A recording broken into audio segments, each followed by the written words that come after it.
Hello everyone, welcome back to my mini blog. আজি আমাৰ ডিসপোজেল বনাই আছে তাকে আপোনালোক অকনমান দেখুৱাই দিব লৈছো আৰু এয়া মায়ে বনাই আছে বহুত দিনৰ আগতে দেখুৱাইছিল মেচিনটো তেতিয়া বনোৱা হোৱা নাছিল আৰু এতিয়া বনাইছে সেইকাৰণে আপোনালোক অকনমান দেখুৱাই দিছো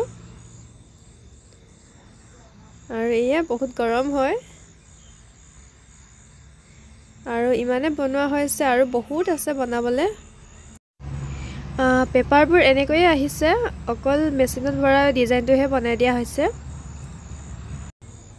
আৰু এইবিলাক পলিথিন পেকিং কৰিব লাগে আৰু এয়া দেখিছেনে ডিজাইনটো ধুনিয়াকৈ ওলাই পৰিছে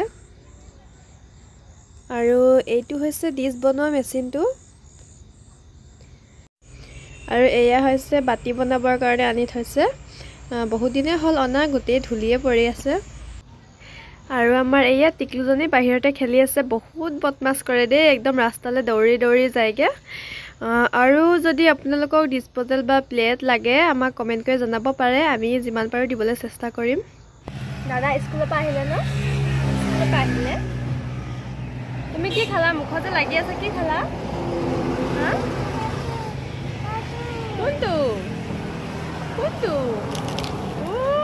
লয়ে আহিলা যে খাবা পাপা পিটু কৰিব নাখাবা পাপা পিটু কৰিব থৈ দিয়া আমি পইচা দি খাম থৈ দিয়া পাপা পিটু কৰিব পাছত খাম দেই টাটা কৈ দিয়া টাটা কিছ দিব পাহৰিছিলা